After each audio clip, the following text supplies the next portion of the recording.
নমস্কাৰ প্ৰিয় বন্ধু বান্ধৱীসকল, সৰ্বপ্ৰথমে মোৰ জ্ঞানজ্যোতি চেনেলত আপোনালোকক স্বাগতম জনাইছোঁ। আজি আকৌ এটা ভিডিঅ'ৰ সৈতে মই আপোনালোকৰ ওচৰলৈ আহিছোঁ। আজি মই চন্দ্ৰপুৰৰ আগত দেৱিকা নামৰ এখন ঠাইলৈ গৈ আছোঁ। সেই দেৱিকা নামৰ জেগাৰ ঠাইখিনিত এখনি পূজা হয়, আই পূজা। সেই আই পূজাৰ কিছু অংশ মই আপোনালোকক দেখুৱাম। আহক ভিডিঅ'টোৰ সৈতে আপোনালোকে জড়িত হৈ থাকিব, আৰু যিসকলে নতুনকৈ আহিছে তেওঁলোকে যাতে ছাবস্ক্ৰাইব কৰে, লাইক শ্বেয়াৰ কমেণ্ট কৰে, লগত ন'টিফিকেশ্যন বেলটো দবাই দিয়ে, যাতে এনেকুৱা ধৰণৰ ভিডিঅ' মই আপোনালোকক দেখুৱাই থাকিব পাৰোঁ। এতিয়া মই তালৈ গৈ আছোঁ, গৈ থকা কিছু দৃশ্য দেখুৱাম, আৰু তাত গৈ আপুনি কি দেখা পাওঁ এই ভিডিঅ'টোৰ সৈতে আপোনালোকক মই দেখুৱাই থাকিম। তো আমি ঘূৰিব আহি বগৰী দেখা পালোঁ। তো থলুৱা বগৰী একেবাৰে গছৰ পৰা ছিঙি অলপ খালোঁ কেইটামান। এয়া ছিঙি আছোঁ আমি বগৰী। আহি পালোঁ খগুৱাৰ পৰা অলপ আগত, ঠাইখিনি দেৱিকা বুলি কয়। এই ঠাইলৈ গৈ আছোঁ, আৰু এই ৰাস্তাৰ পৰিপ্ৰেক্ষিতত চাওক কি ধুনীয়াকৈ তেওঁলোকে বগা কাপোৰ হেৰি কৰি থৈ দিছে। এতিয়া আমি সেই মন্দিৰলৈ গৈ আছোঁ। আহক মন্দিৰটোত কি হৈ আছে মই চাই আছোঁ। আজি বুঢ়ী আই থান বুলি কয়।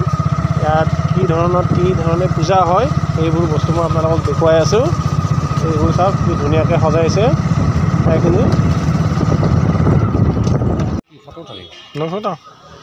ফটো উঠাম।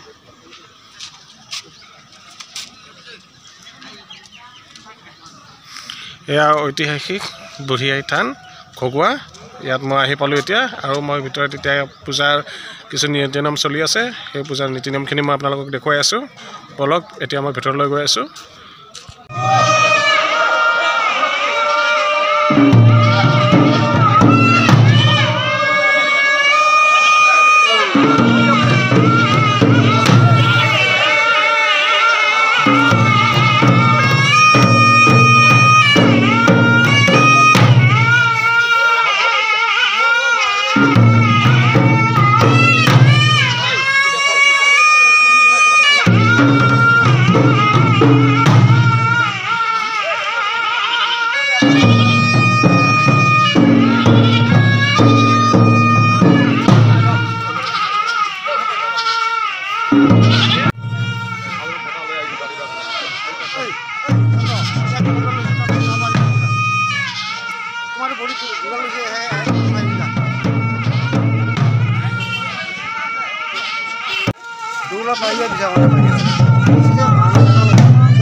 খগুৱাৰ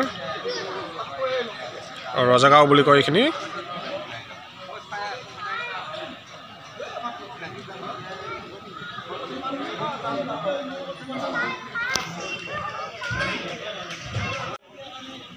ভিডিঅ'টো এতিয়া মই আপোনালোকৰ পৰা বিদায় লৈছোঁ। ওম নমঃ শিৱায়, জয় মা কালী।